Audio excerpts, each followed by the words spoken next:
via satellite from Bayside State Prison is Raymond Cates. Raymond, plus 3 other people, were put behind bars because of what Michael is now saying were false accusations. Raymond, I want to go back over a decade. You were a professional boxer and a member of the USA boxing team, is that correct? Yes. Okay. What do you remember about the day that Michael's mother was arrested? She didn't show up home that night when I got off work. And I said, well, maybe she still was taking care of business. That night, I went to sleep, had to go to work the next morning. I got up and she hadn't showed up. And I was like, wow, this is unusual. So I went to work, and on my lunch break, I called her mother up and asked her, had she seen her? And she told me that she had went to the diaper agency the day before with her sister. And they were both arrested. Yeah, well, at the time, nobody knew what they were being arrested for. They were, nobody. Now, why were you arrested? You're the boyfriend. What were the grounds you were arrested on? Well, a month later, it was crazy. Every day, I would go off work, and I would go to the prosecutor's office, and I wanted to know why they had them in jail and what was the proof that they had. They did anything to these. I said, they didn't even have for a year. So how in the world could she have abused?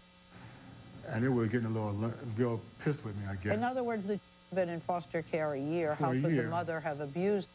Why did, I still don't understand why they arrested you. Can you explain that, and on what grounds? It was crazy. It was a mess. I was working one day, and about 10 cop cars pulled up. They locked me up. A week later, they came to me and brought these charges. So they would charge me with sexual assault, endangering the welfare, terroristic threat. It was crazy, you know. What happened during the trial? Who testified? Too young to testify. It was crazy. Nobody. You know what happened to me is a travesty, Sally. It was the first time, what happened to me was the first time that a man was convicted of a crime without any physical evidence, without any victim testimony, without any evidence whatsoever. They didn't even conduct an investigation. No investigation and no evidence? None. All right. You were convicted for 16 years, 15 years? Yes. Now, your Olympic dreams were crushed. You were going to go to the Olympics, right? Yeah. No, I had turned pro by then, Sally. You turned pro? Yes. All right, so your pro dreams were crushed. All my dreams were crushed.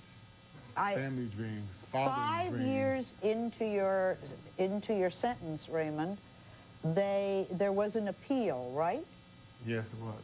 Now, did you testify at the appeal that you had made up a lie? Yes, I did. He did.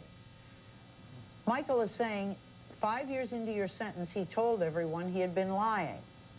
But why was the appeal denied? Well, you know, at this point, they didn't want to let me go. They were afraid of lawsuits and, you know, and things of that matter. They didn't care about justice at the time. They wanted to just keep his conviction. So they wanted to keep the conviction. There was no new proof. He said he lied. They had no new evidence, but they didn't want to let you out of prison, and you're still there. How long have you been in? Almost 9 years. Now, sex offenders have the worst time in prison. How have you been treated by fellow inmates? Well, when they find out, you hear snickering behind your back, you know, different little things, you know. I've been stabbed in the back. God tried to kill me one time. God just missed my spinal cord, you know.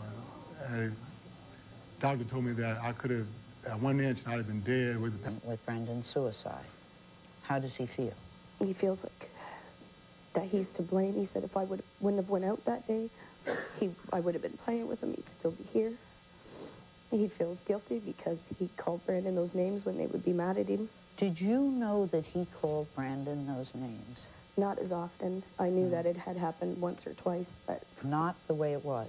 Let's have Eddie come out and explain how often he said this to his brother.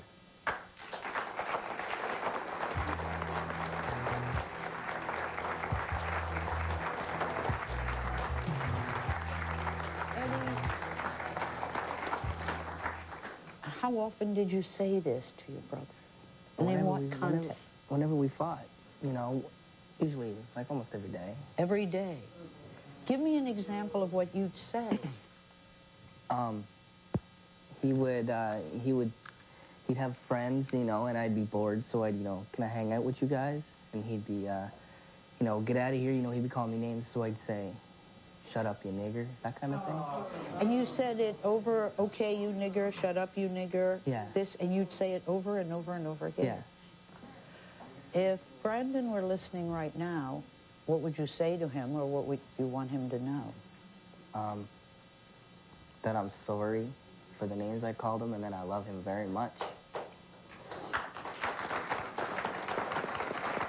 You wrote Brandon a letter? Yeah.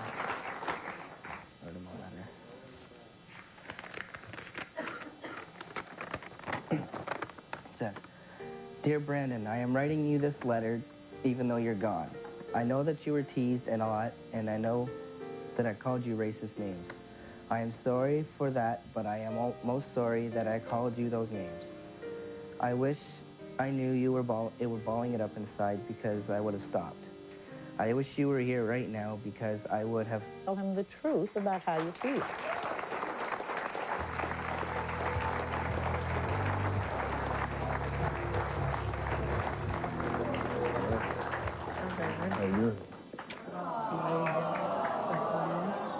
Eric, why are you here today?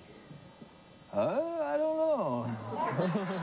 Well, you knew you were coming, and you knew you were going to meet Sandy. And Yes. You knew you were going to have a discussion, right? Yes. So don't, you know, you do know some of it. Right. What was your relation with Sandy like when you were married?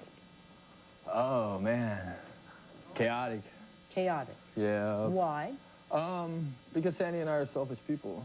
Both of you are selfish. Yeah, we want what we want.